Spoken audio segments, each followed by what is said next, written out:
श्री स्वामी समर्थ प्रेक्षकांनो, आनंदी या मालिकेमध्ये आता जबरदस्त असा ट्विस्ट येताना आपल्याला पाहायला मिळणार आहे.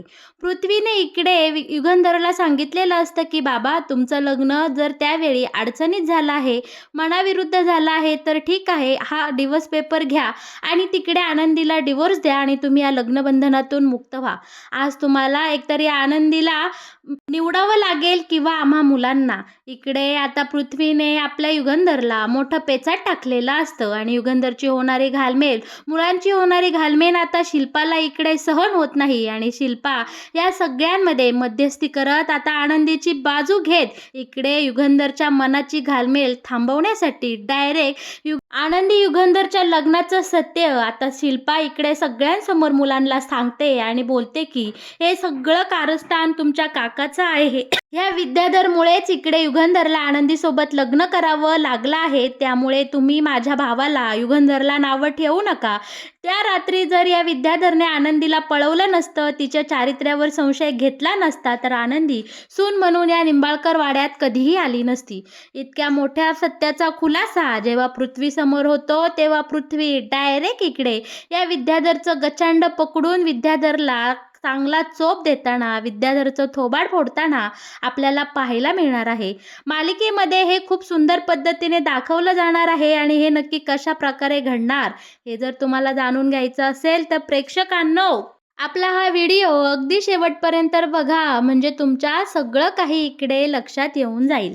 का प्रेक्षकांना इकडे मुलांना आता कळलेलं असतं की आनंदी ही युगंधरची बायको आहे. मुलांचा इकडे संताप आणि राग साहजिकच आहे, कारण कोणत्याही मुलांना आवडणार नाही की आम्ही इतकं मोठं झालो असताना आपल्याच वडिलांनी आपल्याच वयाच्या मुलीसोबत लग्न केलं. हे सत्य मुलांना पचवणं खूप अवघड असतं. पण आनंदी बोलत असते की नाही, मी मुलांना तर सत्य सांगितलं आहे, मी चिठ्ठी बरोबर लिहिली होती. मग पृथ्वी आता असं का बोलतोय? पण पृथ्वी कोणाचंही ऐकून घेण्याच्या मनस्थितीत नसतो. वडिलांना अनेक प्रकारचे बोल लावून इकडनं पृथ्वी आणि दोन्ही मुलं निघून गेलेले आपल्याला पाहायला मिळणार आहे.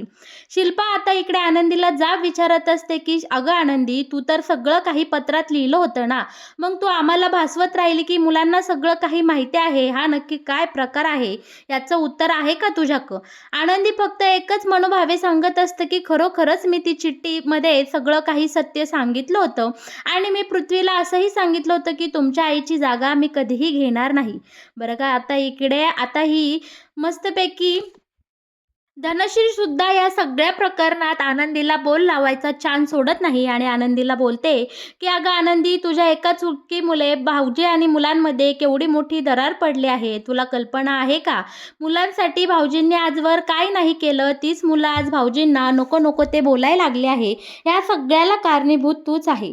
पोरं मात्र खोलीमध्ये जाऊन फक्त एकमेकांचं दुःख एकमेकांजवळ व्यक्त करत असतात. त्यांना या सगळ्या प्रकरणाचं खूप वाईट वाटत असतं. मिथाली बोलते की आई गेल्यानंतर पहिल्यांदा असं वाटतंय की दादा, आपण अनाथ झालो आहे, आपलं या जगात कुणी नाही. पृथ्वी आता उठतो आणि बोलतो की मिथाली, परत असं कधीही बोलायचं नाही. अनाथ हा शब्द तुझ्या तोंडून मला नको आहे, कारण बाळा, मी तुमचा भाऊ, तुमची आई आणि बाप बनून आजवर तुमच्या सोबत राहिलो, इथून पुढेही राहणार आहे. खरं पाहायला गेलं तर इकडे पृथ्वीचं दुःख डोंगरा एवढं असताना सुद्धा आपल्या भावांच्या या दुःखाकडे तो खूप छानपैकी पाहत असतो आणि दोन्ही भावंडांना अगदी मायेने जपत असताना आपल्याला इथे पाहायला मिळणार आहे. बरं का, आता इकडे मिथाली बोलत असते की आपल्याला आनंदीने आणि बाबांनी तर फसवलंच आहे, पण या घरातल्या एकानेही आपल्याला सत्य सांगावंसं वाटलं नाही. या गोष्टीची आज खूप खंत वाटत आहे. आता पृथ्वी बोलतो की आजपासून या घरातल्या कोणत्याही माणसासोबत आपण संबंध ठेवायचा नाही, बस. आता इथून पुढे आपण कोणावरही विश्वास ठेवायचा नाही. तेव्हा मिथाली बोलते की हो दादा, आपण आजवर ज्यांच्यावर या घरावर विश्वास दाखवला त्या सगळ्यांनी आपला विश्वासघात केला आहे. त्यामुळे इथून पुढे आपल्यासाठी या घरातला एकही माणूस आपला जवळचा नाही. हे बास झालं आता या सगळ्यांचं. बरं का, पण शिल्पाला मात्र सगळ्या प्रकरणाचं खूप वाईट वाटत असतं आणि आता इकडे हा प्रांजल बोलत असतो की खरोखरच दादा, आतूसुद्धा काही बोलली नाही आणि पहिली गोष्ट की बाबांना सुद्धा आपल्याला काहीही सांगू वाटलं नाही. या गोष्टीची खंत वाटते. आई गेल्यानंतर इतक्या वर्षांनी त्यांना लग्न का करू वाटलं? ते तर नेहमीच म्हणायचे की माझ्या आईवर खूप प्रेम आहे. त्याच वेळी शिल्पा आता इकडे पोरांजवळ आलेली असते. दारामधून ती मुलांना आवाज देत असते की मुलांनो, दार खोला, बोला असं दार बंद करून थांबू नका, प्लीज दार खोला. आता आतमधनं इकडे मिताली बोलते की आतू तू प्लीज इथनं निघून जा, आम्हाला तुझ्यासोबत बोलायचं नाही, कोणासोबतही बोलायची आमची इच्छा राहिली नाही. शिल्पा मात्र इकडे प्रांजलला मोठ्या मोठ्याने आवाज देत असते. आतूचा आवाज ऐकून प्रांजल इकडे पागळलेला असतो, कारण त्याचं खरंच आत्यावर खूप प्रेम असतं आणि शिल्पानेही त्यांच्या आईनंतर मुलांना खूप माया आणि जीव लावलेला आपण इथे पाहिला आहे बरं का. पण प्रांजल ज्यावेळेस दार उघडायला जातो त्यावेळेस मिताली आणि पृथ्वी प्रांजलला अडवतं आणि बोलतो की इथून पुढे या घरातल्या एकाही माणसासोबत संबंध ठेवायचा नाही, अजिबात दार उघडू नकोस. शिल्पा मात्र इकडे काकुतीला येऊन मुलांना आवाज देत असते की पोरांनो दार खोला, तुमचे आत्तू आले आहे, प्लीज मला तुमच्यासोबत बोलायचं आहे, दार खोला. आणि ती आता इथे खूप ढसाढसा रडू लागलेली आपल्याला पाहायला मिळणार आहे. खरोखरच शिल्पाला या सगळ्या प्रकरणाचं खूप दुःख झालेलं आहे हे आपण इथं पाहिलं आहे.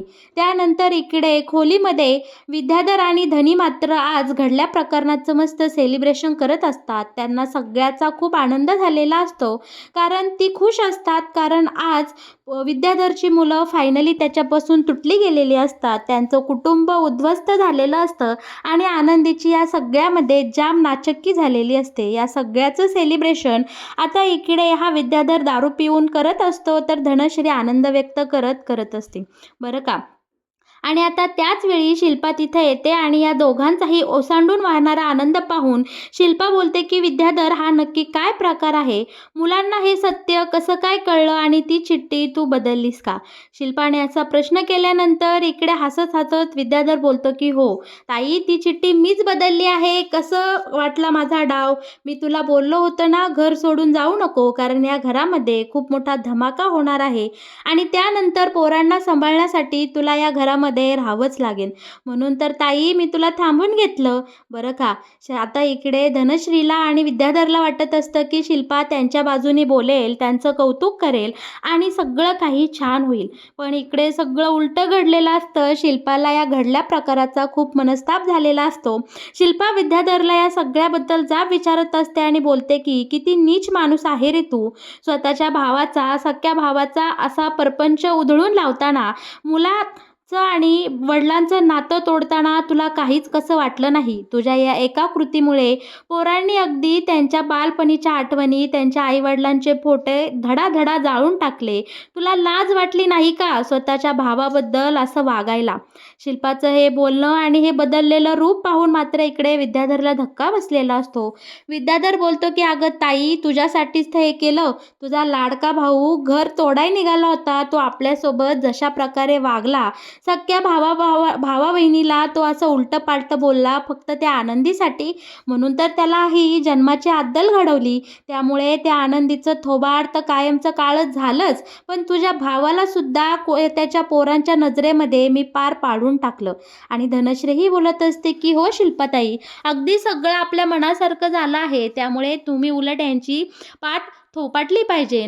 आता मात्र शिल्पाचा पारा अजून चढलेला असतो. ती बोलते की अरे विद्याधर, तू माणूस नाही, हैवान आहे, हैवान राक्षस आहे. स्वतःच्या घरादारावर, स्वतःच्याच भावाच्यावर, कुटुंबावर टाकलेली ही तुझी काळी नजर त्यांचं आयुष्य पार उद्ध्वस्त करून टाकली रे. आनंदीला हरवायच्या नादात तू स्वतःच्या भावाचा दुश्मन बनलास, याचं सुद्धा तुला भान राहिलं नाही. मला आनंदीचा कितीही राग असला तरी सुद्धा मी माझ्या भावाला आणि मुलांना दुःखात पाहू शकत नाही. आज तू जे काही वागलास त्याबद्दल मला अजिबात आवडलं नाही. शिल्पाने इकडे आता विद्याधरला चांगलंच झापलेलं असतं आणि धनश्रीलाही तिची लायकी दाखवून दिलेली असते. धनश्रीला तिची चूक कळलेली असते. तिला शिल्पाच्या बोलण्यामुळे वाईट वाटतं, पण हा नीच विद्याधर मात्र अजिबात शिल्पाला जुमानत नाही. उलट असं बोलतं की अगं ताई, मला जे बोलायचं हाय तू बिनधास्त बोलून घे, पण तू उलटं माझा आभार मानून जा. मला बोल कसली मात लावते ग. अगं तुझ्या लाडक्या भावाने तुला हे घर सोडून तुझी रवानगी थेट तिकडे आश्रमात केली होती, पण तुझ्या ह्या बारक्या भावामुळे तू आज या घरात आहे बरं का. आता इकडे शिल्पा या विद्याधरला खूप काही बोलते आणि निघून जाते. आता सकाळ सकाळ नवीन दिवसाची नवीन सुरुवात झाली असते. पोरांनी रात्रभर खूप विचार केलेला असतो. त्यांचं म्हणणं असतं की जर आमच्या वडिलांनी आनंदीसोबत नाईलाजास्तव लग्न केलं आहे तर ठीक आहे, असं आता पृथ्वी बोलतो. आणि सकाळ सकाळ घरामध्ये निंबाळकर वाड्यामध्ये एक नवीन वादळाला सुरुवात झालेली असते. असते एक नवीन तमाशा उभा राहिलेला आपल्याला इथे पाहायला मिळणार आहे. बरं का, आता इकडे पृथ्वी, मिथाली आणि प्रांजल स्वतःच्या वडिलांसोबत उभे राहिलेले असतात आणि पुन्हा एकदा वडिलांना या सगळ्या प्रकाराबद्दल दोष देत असतात. पण यावेळी पोरांचं एक वेगळंच म्हणणे असतं, ते असं की आता इकडे पृथ्वी वडिलांना बोलत असतं, की "बाबा, खरंच तुमचं आमच्या आईवर खूप प्रेम होतं ना? ठीक आहे, आम्ही हे सगळं मान्य करतो. आनंदीसोबत तुम्हाला संपूर्ण समोर नाईलाजास्तव लग्न करायला लागलं, हेही आज आम्ही मान्य करतो. पण आज बाबा तुम्हाला आमचं ऐकावं लागेल. या आनंदीला घटस्फोट द्या आणि या लग्नबंधनातून मुक्त व्हा. हिला आपल्या घराबाहेर काढा. बाबा, तुम्हाला आज आम्ही तिघंही मिळून एक ऑप्शन देतो. तुम्ही आज एकतर तुमच्या मुलांची निवड करा, नाहीतर ह्या आनंदीची." पृथ्वीचं हे टोकाचं बोलणं ऐकून इकडे आता आपला युगंधर मात्र शांत झालेला असतो. आता त्याला काय करावं ते कळत नसतं. त्याच वेळी आनंदीच्या कानावर हे शब्द पडतात. आनंदी डायरेक्ट इकडे खचते. तिला खूप मोठा धक्का बसलेला असतो आणि तिकडे या दुःखामध्ये ती अचानक जाऊन त्या खांबावर धडकते आणि तिच्या हाताच्या बांगड्या फुटलेल्या आपल्याला इथे पाहायला मिळणार आहे आणि त्याच वेळी आपल्या युगंधरचं लक्ष आनंदीकडे गेलेलंही आपण पाहणार आहोत. यानंतर आता युगंधर नक्की कोणाची निवड करणार? युगंधर मुलांना निवडणार का इकडे आता आनंदीला निवडणार? या सगळ्यामध्ये आता सगळ्यांचं लक्ष लागून राहिलेलं असतं. पण युगंधरने डायरेक्ट आनंदीचा हात धरून मुलांना सांगितलेलं असतं, की "आनंदी माझी जबाबदारी आहे. तिच्या आबांना मी वचन दिलं आहे, की ती माझ्या जीवामध्ये जीव असेपर्यंत मी आनंदीची काळजी घेणार." त्या दिवशी पोरांनो नक्की काय घडलं याची तुम्हाला कल्पना नाही. आनंदी माझी जबाबदारी आहे. ते माझं सामाजिक भान आहे. तिला तर मी सोडू शकत नाही. पण पोरांनो, माझं तुमच्यावरही खूप प्रेम आहे आणि तुमच्या आईची जागा मी आनंदीला कधीही देणार नाही. हे त्याच दिवशी लग्नाच्या दिवशीच मी आनंदीला सांगितलं होतं आणि आनंदीने सुद्धा ते कबूल केलं होतं. त्यामुळेच तर ती या घरामध्ये एका साईडला राहत आहे. बरं का, आता इथे हॉलमध्ये सगळेच जमलेले असतात. आनंदीचे नातेवाईक, विद्याधरचे नातेवाईक, सगळे शिल्पा, सगळे घरातले मोठे जमलेले असतात आणि पोरांचा हा तांडव पाहून सगळ्यांनाच दुःख झालेलं असतं. आता इकडे युगंधरने आनंदीची निवड केली म्हणून पृथ्वी आणि मिथाली, प्रांजल सगळ्यांनी टोकाचा निर्णय घेतलेला असतात. वडिलांसोबतचे सगळे संबंध तोडून आता पोरं कायमची मुंबईला जायला निघालेली आपल्याला पाहायला मिळणार आहे. त्याच वेळी इकडे शिल्पा मध्यस्थी करते आणि पोरांना बोलते, की "थांबा, अजिबात या निंबाळकर वाड्याच्या बाहेर कोणीही पाऊल टाकणार नाही. मुलांनो, आजपर मी तुम्हाला खूप माया लावली. तुमची आई समिधा गेल्यानंतर तुमची आई होण्याचा मी प्रयत्न केला. त्याच हक्काने आणि अधिकाराने आज मी तुम्हाला थांबवते आहे आणि जायचं असेल तर तुम्ही खुशाल जा. पण वडिलांविषयी असं मनामध्ये काहीतरी गैरसमज घेऊन या घराबाहेर पाऊल टाकायचं नाही. आज तुम्हाला युगंधरच्या लग्नाचं सत्य ऐकावंच लागेल." आता इकडे आपली शिल्पा आत्या या नात्याने आता आनंदीची बाजू घेत युगंधरचं मत मांडत मुलांना लग्नाचं सगळं सत्य सांगताना आपल्याला इथे पाहायला मिळणार आहे. आता शिल्पा बोलू लागलेली असते आणि घरातले सगळे फक्त शांतपणे ऐकत असतात. शिल्पा पृथ्वीला, मिथालीला आणि प्रांजलला सांगते, की त्या दिवशी गावामध्ये खूप तमाशा झाला. हे आनंदीचं लग्न एका ठिकाणी ठरलं होतं आणि भर लग्नाच्या आदल्या दिवशी या विद्याधरने काय केलं, त्या आनंदीला पळवून नेलं. नेलं तर नेलं, एक रात्र तिला कोंडून किडनॅप करून ठेवलं आणि गावामध्ये दुसऱ्या दिवशी येऊन सांगितलं, की आनंदीचे आणि माझे संबंध आले आहे. आनंदीचं माझ्यासोबत लग्न लावून द्या. आता तुमचा काका किती नीच वृत्तीचा आहे तुम्हाला चांगलंच माहीत आहे. पोरांनो, तुम्हाला याची पूर्ण कल्पना नाही, की विद्याधरने आजपर्यंत किती आणि काय गुण उधळले आहे. ऐका तर मग. पुढे जाऊन आनंदीसोबत एकही माणसं लग्न करायला तयार राहिला नाही. एकही मुलगा आनंदीसोबत लग्न करायला नको म्हणत होता आणि ह्या विद्याधरला पोलिसांनी किडनॅप केलं होतं. त्यावेळी आनंदीचे बाबा गावच्या मुख्याकडे म्हणजे तुमच्या वडिलांकडे दाद मागायला आले. त्यावेळी तुमच्या वडिलांनी निर्णय घेतला, की आनंदीसोबत मी लग्न करणार आणि संपूर्ण गावासमोर, समाजासमोर त्याने एक उत्तम उदाहरण घालून दिलं आणि असाही आनंदीची त्याने मदत केली. यामध्ये तुमच्या वडिलांचं चुकलं काय? आणि ज्या दिवशी आनंदी या घरात आली त्या दिवसापासून मी पाहते, की त्याने समिधाचे हक्क कधीही आनंदीला दिले नाही आणि आनंदीने सुद्धा ते हक्क घेण्याचा कधीही प्रयत्न केला नाही. बरं का, आणि आता माई-बापूने सुद्धा या सगळ्याला दुजारा दिलेला असतो. तेही सांगतात, की "हो पोरांनो, आनंदी ही खूप चांगली मुलगी आहे. तुम्ही युगंधरबद्दल गैरसमज करून हे घर सोडून जाऊ नका." बरं का आता इकडे पोरांसमोर सगळ्या सत्याचा उलगडा झालेला असतो. आता मात्र पृथ्वीच्या पायाखालची जमीन आदरलेली असते. त्यांचे वडील एक खरंच खूप चांगला माणूस आहे, हे तर मुलांसमोर आता उघड झालेलंच असतं. पोरांच्या मनातले गैरसमज कमी झालेले असतात. पण आनंदीसोबत लग्न कराय कोणामुळं लागलं तर या काकामुळे. आता इकडे आपला पृथ्वी खूप संतापलेला असतो आणि संतापलेला पृथ्वी डायरेक्ट इकडे विद्याधरकडे धावून जातो. विद्याधरला या सगळ्या प्रकरणाचा जाब विचारता अनु बोलतो, की "नक्की काका, तुझा माझ्या वडिलांबद्दल काय प्रॉब्लेम आहे? तू वेळोवेळी आमच्या बाबांना का संकटात टाकतो? तुझ्यामुळेच त्यांच्याविषयी गैरसमज आमच्या मनामध्ये दिवसेंदिवस वाढत गेले आणि आता तर तू हद्द पार केली. तुझ्या एका चुकीमुळे, तुझ्या या घाणेरड्या प्रकारामुळे आमच्या वडिलांना या आनंदीसोबत लग्न करावं लागलं आणि आमच्या आईची जागा घ्यायला या निंबाळकर वाड्यात दुसरी स्त्री आली आहे. याला कारणीभूत तू आहे. काका तू असं वागलाच का? तू आनंदीसोबत असं वागलाच का?" आणि इकडे पृथ्वी डायरेक्ट विद्याधरच्या कानाखाली लगावून देताना आपल्याला पाहायला मिळणार आहे. विद्याधरचं गचांडी पकडून पृथ्वीने आता विद्याधरला चांगला चोप दिलेला असतो. शिवाय इकडे प्रांजलनेही पृथ्वीला आता न अडवता इकडे काकाचं थोबाड फोडायला मदत केलेली आपण इथे पाहणार आहोत. धनश्रीत रागा करत असते, पण आता मात्र पोरांच्या तावडीतून आपल्याला या विद्याधरला कोणीही अडवत नाही आणि पोरांनी सगळा राग, सगळा संताप आता इकडे विद्याधरवर काढलेला आपण पाहणार आहोत. तर मग प्रेक्षकांनो, कसा वाटला तुम्हाला आनंदी या मालिकेत येणारा हा नवीन ट्विस्ट?